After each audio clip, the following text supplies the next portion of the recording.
ঝিনাইগাতী উপজেলার অবস্থানটা এমন একটা জায়গায় প্রচুর মেঘালয়ের পাদদেশে হওয়ার কারণে প্রচুর বৃষ্টিপাত হয় এবং বৃষ্টিগুলো যখন হয় নদীগুলোতে যথাযথ নাব্যতা না থাকার কারণে অল্প বৃষ্টিতেই নদীগুলো ওভারফ্লো হয়ে যায় এবং পার্শ্ববর্তী অঞ্চলে বাজার, বাড়িঘরদোর, সরকারি প্রতিষ্ঠান সেগুলোতে পানি উঠে যায়।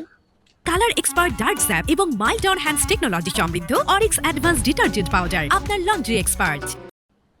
কিন্তু আজকে নদীতে পানি বেড়েছিল, কিন্তু এখন পর্যন্ত পানি স্থিতিশীল আছে এবং বৃষ্টিপাত থেমে যায়, পানি কমে যাচ্ছে এবং আমরা আশা করতেছি যদি বর্ডারে অর্থাৎ ইন্ডিয়ার সাইডে যদি বৃষ্টি না হয় তাহলে আমাদের আতঙ্কিত হওয়ার কিছু নাই।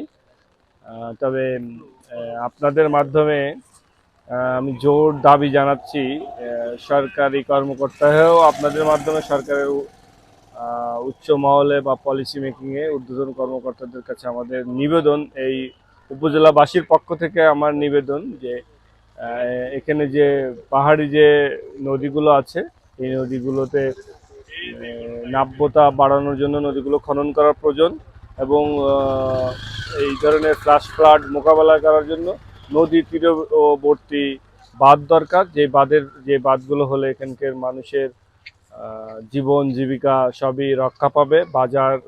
বাজার ঘাট, বসত বাড়ি, এই শিক্ষা প্রতিষ্ঠান, সরকারি প্রতিষ্ঠান সব কিছুই আমরা শঙ্কামুক্ত থাকতে পারবো। এই জন্য আমাদের আশু প্রয়োজন দীর্ঘমেয়াদী নদী তীরবর্তী শহর রক্ষা, বাজার রক্ষা, বাঁধ তৈরি করা।